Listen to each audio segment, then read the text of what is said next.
Good morning, everybody. Thank you for joining us today. My name is Jeff Panting. I'm the Partner Marketing Manager here at Boostability, and with me I have Taz Bevan, our Director of Marketing. Hello.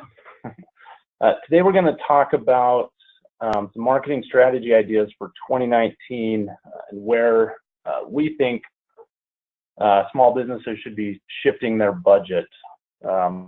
Like it or not, we're already halfway through January of this year. It's a very busy time. All companies should be in the process of going through their marketing data from the previous year to try and figure out what worked and what didn't, so they can put together a stronger plan for 2019. And that's why we wanted to have this webinar. We have some unique insights into the marketplace, and we wanted to do a little bit of this footwork for you. So we're going to share with you some of the big areas where we think you should be shifting your focus to see greater success in online marketing. As we get going, please use the chat and question features through the webinar interface.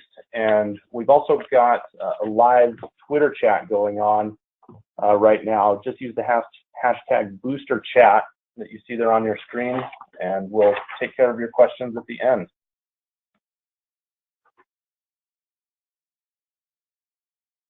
All right, to get started, I just want to share a quick outline of what we're going to go over today. We're going to be talking about new SEO standards. That's always a changing thing. We're going to be talking about new ways of advertising to get around ad blockers. We're going to talk about what's happening in the world of mobile and how you can continue optimizing for that. We'll talk about content sharing. We'll talk about changes in Google's search algorithms, which always seem to be a pain for those who aren't paying attention.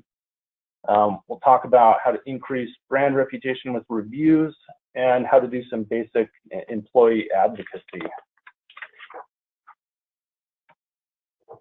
All right, so first off, I want to talk about some new SEO standards. Not all of these are terribly new. They've been around for a while, but there has been some confusion about what some of these are and what you should be doing about it. First of all, structure markup. If you don't know what that is, structure markup is basically what you can do to your website so that it tells search engines how the information on your site is structured, so those search engines can easily find the information they're looking for. This is the kind of information that Google and other search engines use to display rich snippets, knowledge cards, things like that.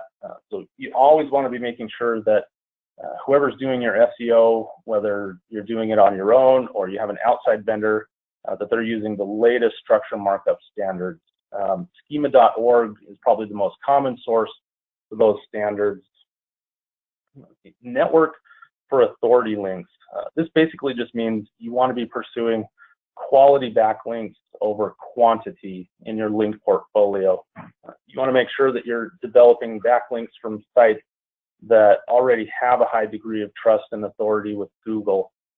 These authority links can be difficult to get, but to get started, an easy place to look is big industry blogs where you can contribute content.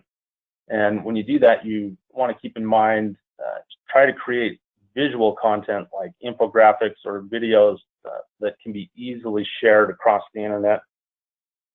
Content like that increases the chances that an authoritative site is going to pick up your content and start linking back to your site.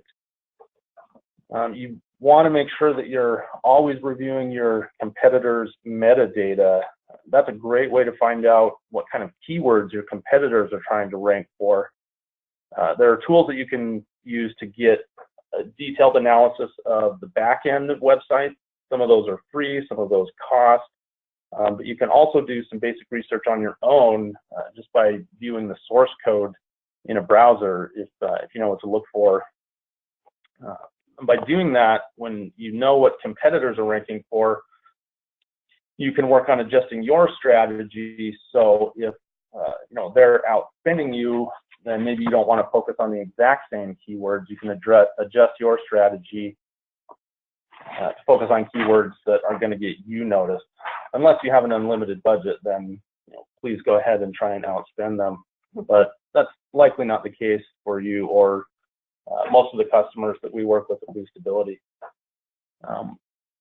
Next, you want to focus on establishing on-page optimization. Basically, this is just making sure that every page within your website is fully optimized. That makes it easy for search engines to see and understand.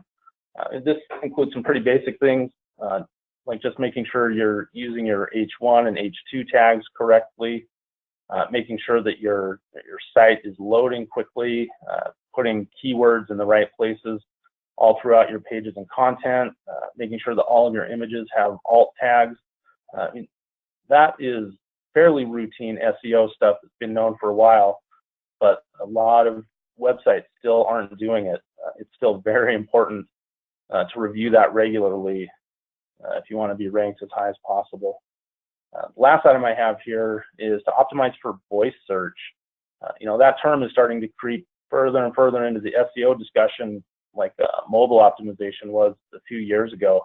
And it makes sense because voice search is becoming faster and easier than typing.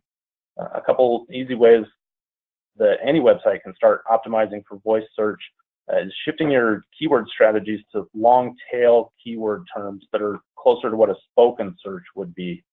And make sure that your content matches the right user intent, whether somebody's looking to buy something, just looking to find information, looking for hours that a business is open or their address, things like that. And along those lines, you should make sure that you've got a Google My Business listing and that all the information like address, phone number, hours of operation are up to date and accurate. And I just want to add there that we all know that Google Plus is going away this year because of a security breach, and many people are disconnecting them as of the beginning of March of this year. So if you have a service or you've been sharing to Google Plus, that will go away in March. But that is different from Google My Business, which used to be tied into Google Plus. It is now its own thing and is tied into your Google Maps listing. So that's just my 2 cents there. Thanks, Kaz. Even for me, it gets confusing with all the different options out there for small businesses, all the different directories and listings where you can be. All right, next up, I want to talk about alternative advertising options. This is becoming more important mainly because of ad blocking. I myself, I have 2 kind of browsing experiences. When I'm just browsing for entertainment or just for personal use, I use a browser that has ad blockers everywhere so that I can find what I need. But when I'm doing research for SEO or work-related things, I don't use ad blockers, so I can kind of get the same experience that typical customers get. But ad blockers are definitely increasing in popularity. Even browsers like Safari's new Mojave update has built-in ad blockers to stop automatic video ads playing, and that's going to become more and more common in 2019. So the first thing that a lot of marketers think of to replace those paid ads is email ads, but in reality, more and more people aren't using email outside of work. Unfortunately, that means that if you're doing cold email campaigns, newsletters, chances are they're not being read that much anymore. They're just being deleted before they even get opened. So one thing to go around this is to find new ways of creatively distributing your ads. Some companies are even successfully going back to print advertising, like old-fashioned mail. It's interesting because people think no one's using it, but that's a great way to stand out. And when I say old-fashioned mail, that can be printed newsletters, pamphlets, postcards, all kind of mailers. I actually got my start in marketing over 10 years ago with a company that did all of their marketing and advertising exclusively through the mail. At the time, it was kind of a dying business. Everybody said print was dead, email is where it's at. and now it's starting to shift a little bit. People complained, oh, my mailbox is just full of junk. I don't even want to look at it. It goes straight to the trash. And now email inboxes are just unbelievably more cluttered than my mailbox ever was, especially because now I have 4 or 5 different email accounts for personal use, work use, and they're just all cluttered. So I think it's a great time to get back in to direct mail. And alternatively, you can focus on things like moving advertisements. Like I'm starting to see more and more car magnets or ads for complete vehicle wraps. That's a new industry that's getting a lot of traction. It's becoming easier to do print-on-demand things like T-shirts, mugs. There's a much lower cost to entry for that type of advertising. You also want to make sure that you're building an influencer network within your sector that you can feed information to, that they can share with their fan base. That isn't something that's just exclusive to influencers on social media. You can use this to your advantage in local advertising by working with your local chamber of commerce or business groups or city groups to start growing partnerships and get your name out there more. All right, optimizing for mobile. I mentioned this a little bit earlier. Mobile search is still growing and it still continues to outpace desktop search. And that means that you need to be optimizing your site for every kind of mobile platform out there. Phones, tablets, smart home displays. I'm going to make a prediction right now that in 2020, we're going to be adding smart refrigerator advertising to this list. So come back in 12 months and we'll see how that's doing. It's true. I'm shopping for a new washer dryer, and how many of them have screens now? They're like connect to your phone Wi-Fi. I'm going to be scrolling Instagram while I'm waiting for my clothes to dry. That's weird, but yeah, we're going to go there. Yeah, everybody jokes about it, but it's happening. And as marketers, you need to be on top of trends like that. So when I say optimize for these mobile platforms, what I really mean is you need to be doing everything that you can to make those websites load as quickly as possible. Google is shifting their algorithms to focus more and more on mobile speed. And so the faster pages, according to Google, are going to be the ones that likely rank higher. I mean, not based on speed alone, but it's becoming a more and more important factor.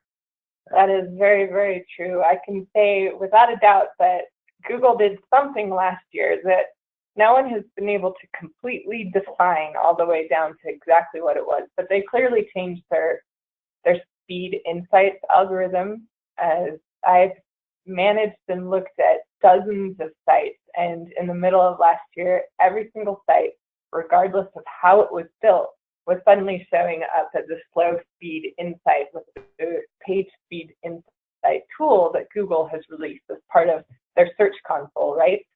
So that is something to pay attention to. From what I can tell, what they did is they essentially did an analysis of their own devices, their own Google tablets, Chromebooks, and phones to see how many were still in use. And from what I can tell, they updated that algorithm to include the Android 4, which is not a recent phone, but there's enough people still in play with an Android 4 that you have to account for what it's going to be like for them. So you may be testing your site on your fancy new phone because you're a business owner and you got that iPhone 10, but we need to consider the fact that a lot of clients and potential customers are out there trying to reach us, read our emails, and look at our websites from older phones. We have to always account for that. Yeah, that's a good point. And there's also a lot of people out there on slower wireless networks. There's a lot of free website schools or tools that will test mobile speeds. If you're using those, you want to make sure that you check what wireless speed they're using for the test. Some will default to 3G, some will default to 4G. So you want to make sure that you're testing as many speeds as you can to get a more accurate assessment of how your site's mobile speed is performing overall. And I also want to mention a few things that you can do to optimize for mobile.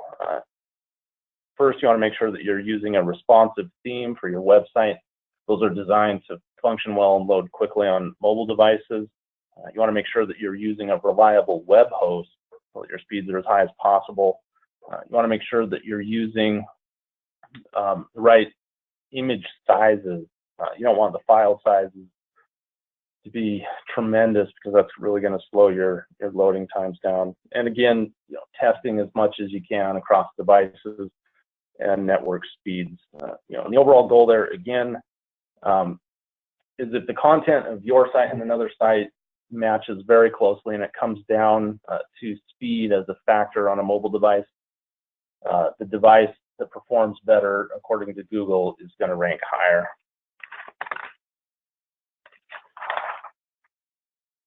Okay, next, I want to talk about content sharing.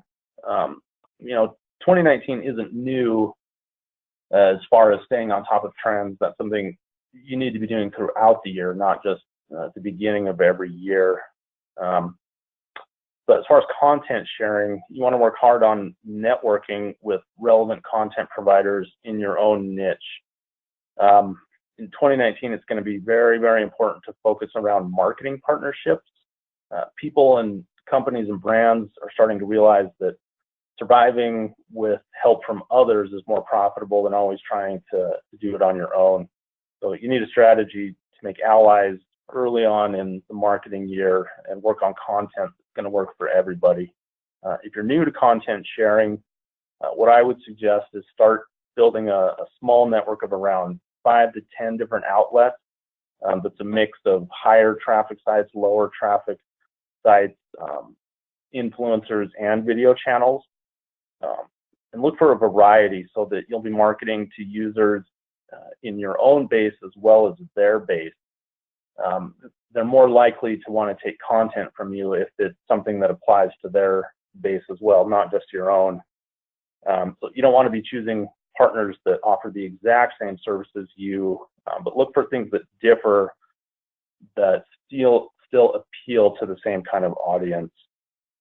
Content distribution outlets are still going to be a thing. By that I mean services like Taboola and Outbrain. Those are a couple examples that are good options that will help you distribute your content. But if you're looking for a newer service outside of an established one, make sure it's something that still focuses on quality versus quantity or clickbait. Your users are going to be less likely to click on something that's surrounded by clickbait. That's been true for a while, and it still is. OneSpot is an example of a newer contender in the content distribution space that's doing well.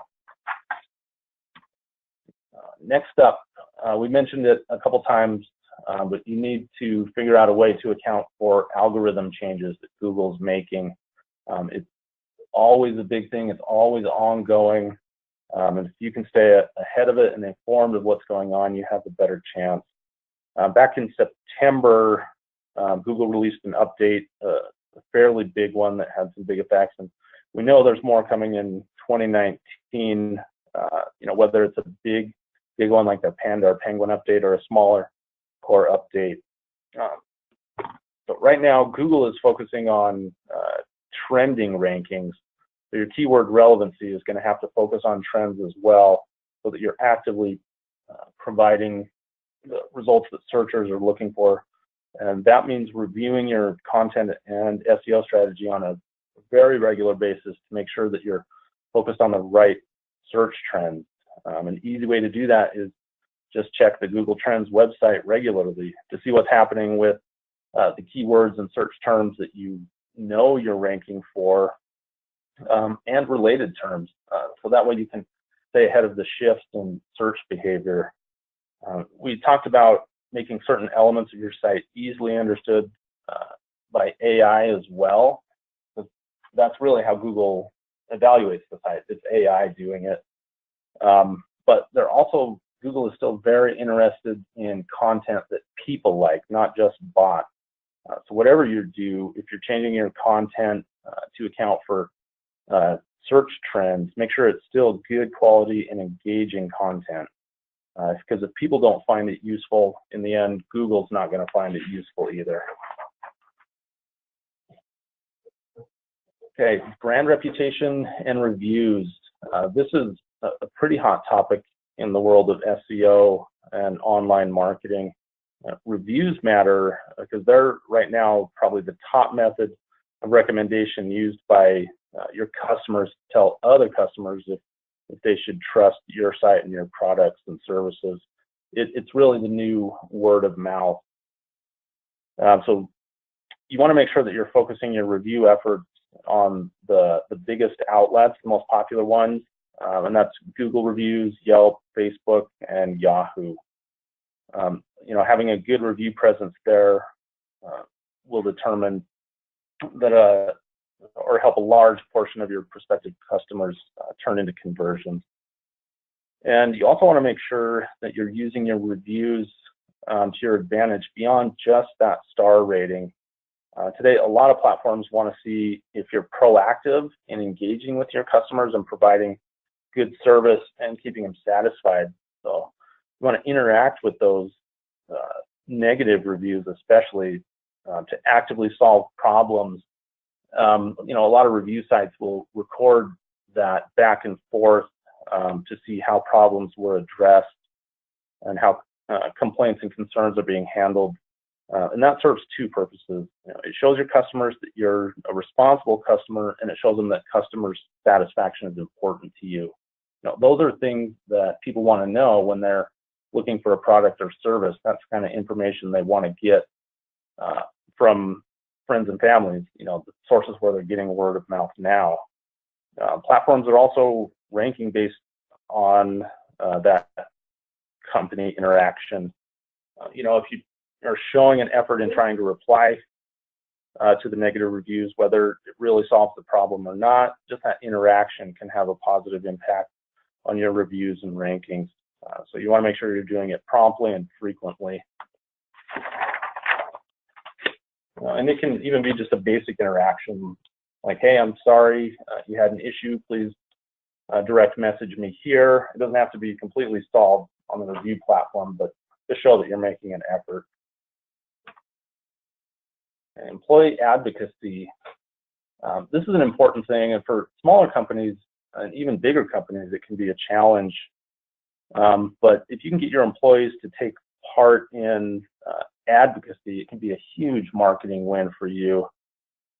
What I mean by employee advocacy is starting like retweeting and sharing campaigns for the content that you're putting out. Here at Boostability, we use a platform called Bamboo, where we can provide content for employees to very easily reshare on Facebook, Twitter, or LinkedIn.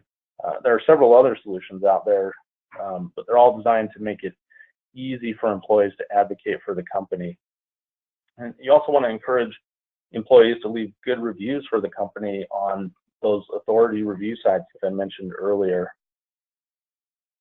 And you know, once employees are posting this content out there, you want to encourage them to engage with that content as well. You know, with commenting, even. You know, if you find threads and topics out there, have your employees comment on them, but make sure that they've got the right marketing messages and intent in mind. You know, that leaves a good imprint on the thread, and the others can follow back to your site. And you want to be including links there whenever possible. Absolutely. I think employee advocacy is something that I like to consider my baby. I've been doing it for quite a few years. It's programs that we developed here at Boostability long before Bamboo was even an app. It's something that we manually created an in-house algorithm for, and we still have a combination of using Bamboo with employees and our own in-house tracking of comments and that engagement between each other. And part of the reason we do it isn't just to supplement our PPC out there for brand awareness. It has a lot to do with employee morale, just having that overall something to do, something to collaborate on as a group of employees, but also education. That means that every time we have new content, our employees that are involved automatically know what it is, and they read it and they look at it, and they're up to date with everything that we're doing. But also in today's world where influencer marketing is arguably the buzz-year of the year of last year, influencer marketing is incredibly expensive for companies. The people that are most notable for it are places like Starbucks and Coca-Cola and Maybelline, and these huge, huge brands that do it very well and internationally. But as a small business, one of the things that you can do that is to more easily invest is to make influencers out of your internal people. And so that's just essentially having a marketing team that are actual marketers that are engaging with your content and sharing them, and also just sharing in like-minded industry news and building their kind of micro influencer account online. So that's something, that's all the wins of employee advocacy, and I could go on and on forever about it, but that's just a few reasons why I would recommend doing it. As educational, it's supplemental to PPC, and it's just the easiest route into influencer marketing that small businesses can do. Thanks, Cass. All right, so in summary, these are the high points that we wanted to touch on today. It's going to be important to stay on top of new SEO standards. You need to account for ad blocking, think of ways to get around it so that your ads and your messages are still seen. You need to continue optimizing for mobile, not just on phones, but other, tablets, smart home screens, and refrigerators in 2020. I'm still calling it. You need to work on building a network where you can share content. You need to do some research and be aware of algorithm changes and search trends that are happening in the world of Google. You need to have a strategy to increase your brand reputation with reviews. What platforms are right for you? How do you engage with your customers through reviews? And you want to start some kind of employee advocacy program to help spread your message in a positive way.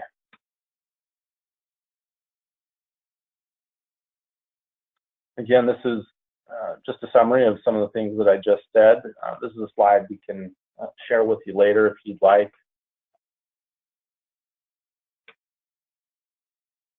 All right, that covers everything I was hoping to get to today. Do we have any questions from the audience? One of the questions that we get asked most often is if there will be a recording of this.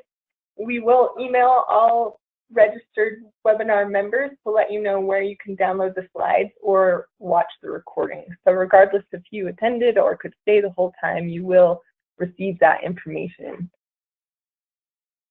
So we're just going through some of the questions you have here.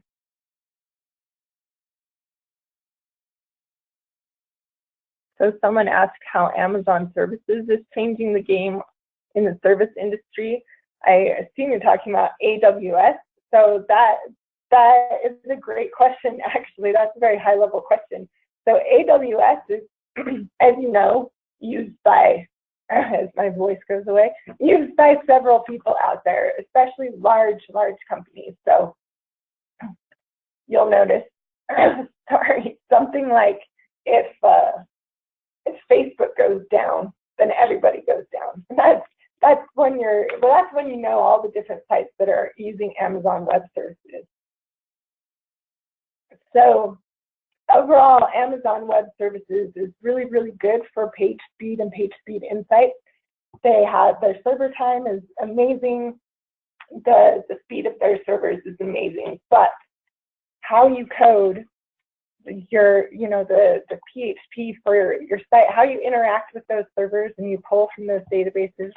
People using AWS usually have very, very large databases they're pulling from. That is still what matters. So while it's a great service to choose, you want to make sure that your code is clean and that that's where your speed comes from ultimately. It can come from servers as well, but that is definitely a good choice in servers for especially large e-commerce corporations. Yeah, we had a question on some of the platforms I named for content distribution. It was Taboola and Outbrain. were the main ones. They're more established, and One Spot is a newer one that I mentioned.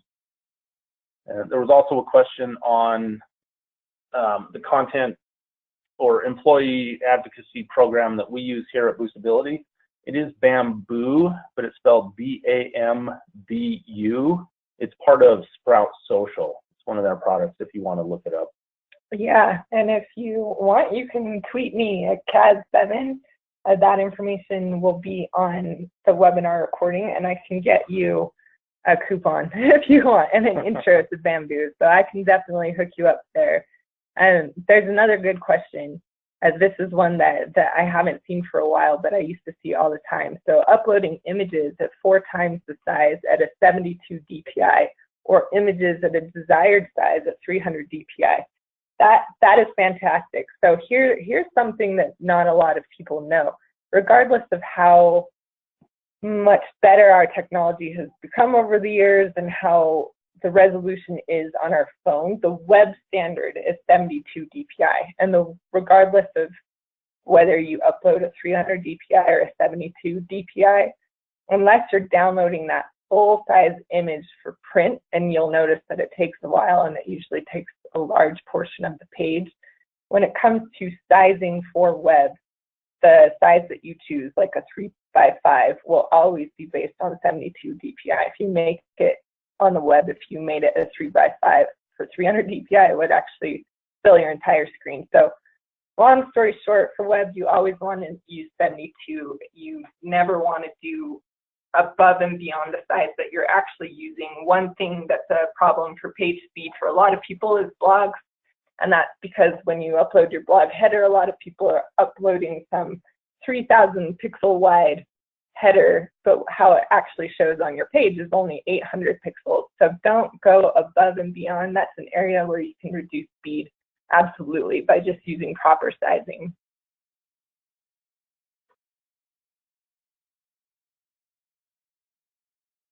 There are a few rules of thumb. Okay, there's another question. Is there a rule of thumb for how page titles should be written to display them in search engine results page? So, for example, they used home/business/location. So this is something where a best practice has changed over the years.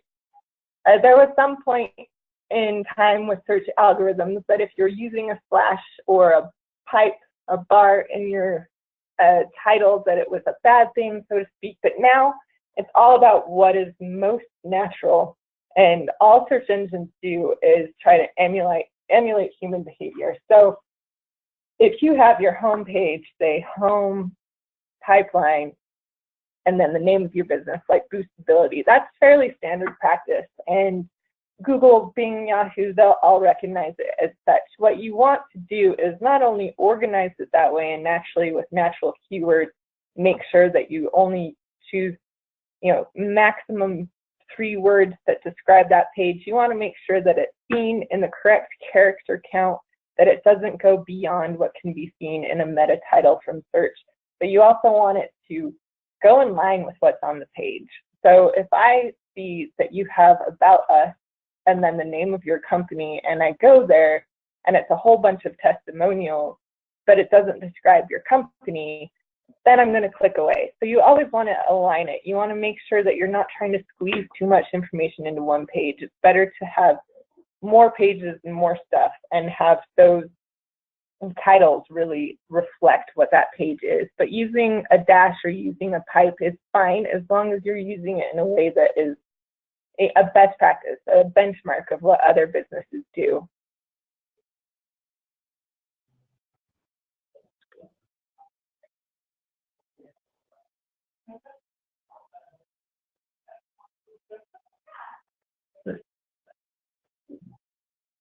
We're just reading some questions. We haven't left.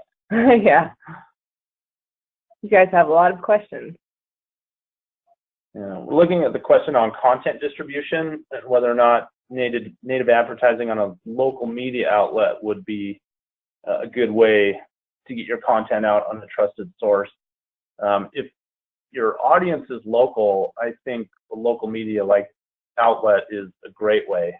Absolutely. So a best practice of SEO, as you probably know, is not only to do the Google Maps and you know, Yelp and all the business listings that you think of, but you find your local Better Business Bureau, you find your local listings and local directories and get on those too. So likewise, there are local sites that only you would know about if you're, you know, say in Ohio or something, and you know, something that we don't know about. That's something that you absolutely should attach yourself to and test those advertising results. How they do it is different per each site. I would definitely go with somebody that's going to give you two options. They're either going to give you a price per impression, so you're only paying for what you get, or they're going to have a full funnel option where they actually will cookie that user that does click, and they'll follow it all the way through the purchase of your site. So that's a very strong affiliate marketing relationship that you can have there. So that is definitely something that I highly recommend. Usually those are sites that will specifically say advertise with us, whereas you'll find other sites that you probably browse that may be local, such as somebody's personal blog, and usually those come from remarketing. So that would be a remarketing campaign with something like Google AdWords.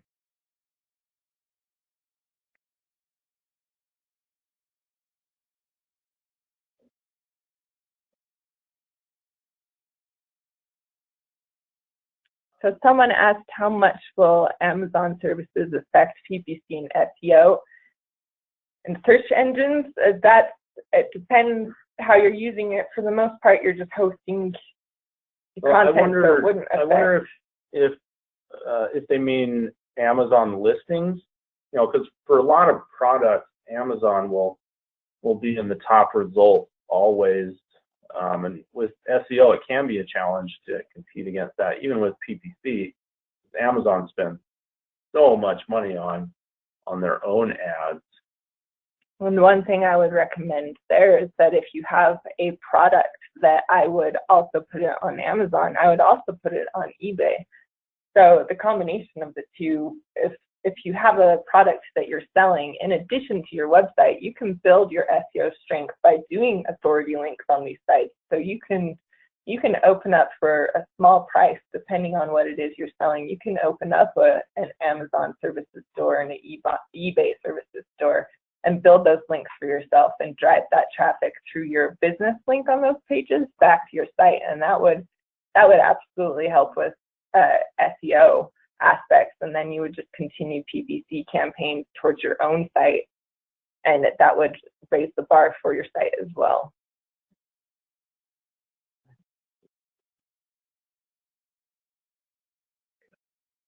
Yeah, there's another question about service area. The Google My Business took away the option for a radius for your business location. A good way to still kind of work that into your SEO is just to use the city that you're based in your keyword strategy and in the content on your website.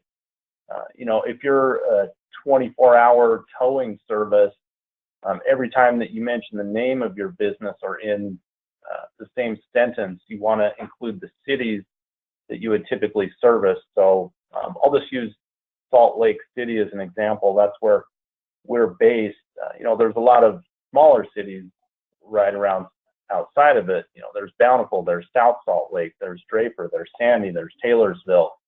So if you want to focus on those particular areas, don't focus on just 24-hour towing. You want to be talking about 24-hour towing in Taylorsville on your website. And so people in that area that are searching for something close, you know, if you can't put your radius on your Google My Business page, that's another way to show up in those more localized searches. Yeah, and a best practice there, well, more so a common mistake, is that a lot of people will understand, okay, I need to tailor landing pages and therefore my marketing campaigns to particular keywords. And they'll make a landing page for 24-hour services for Salt Lake City, and then they'll duplicate it, and then they'll just change the word Salt Lake City to other surrounding cities.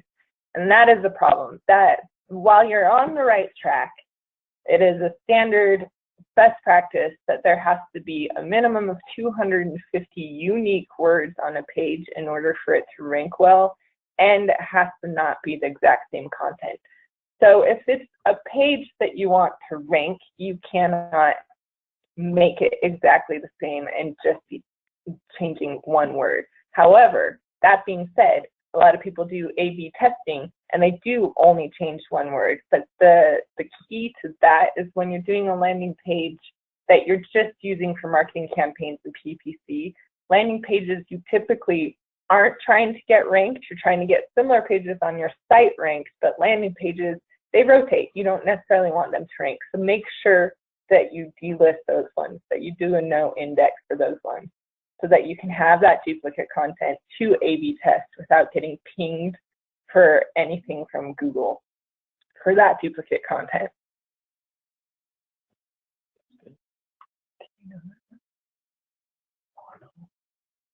So there is a question here about what website builders does Boostability use and why have you chosen it for SEO success?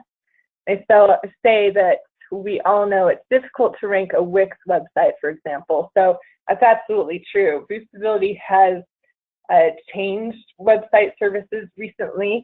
We did work primarily with WordPress for quite a long time, and now it kind of depends on your site as to how we're going to build it, but we are, as an SEO company especially, and the largest SEO services company in the world, we absolutely will not ever use something out of the box like Wix, because as this person made a good point, a site like that, you technically don't own your content. When you're publishing to Wix, it is part of Wix. You're raising their bar. So it's not going to be searchable. It's not going to have SEO value. You're just publishing to them. So that's something that you should avoid as a small business. I know that many of you out there are small businesses and you're just going to go with a service that's very drag and drop easy, but I encourage you to not do that. There are sites out there that are much better for SEO ranking. If you need help with it, we have a deal for a free website with an SEO service, and we'll just build one for you. So that's something that I will add to the webinar recording page. So you'll be emailed that information, and I'll add that link there if anybody is interested. Okay. It looks like that covers most of the questions that we had. I want to thank everybody for joining us today. That was a lot of information to get through, and I appreciate your time. Like Kaz mentioned, we're going to be sharing this recording on a landing page with a summary of the questions that we answered, as well as a couple that we couldn't get to. So be on the lookout for an email regarding that, and happy marketing in 2019.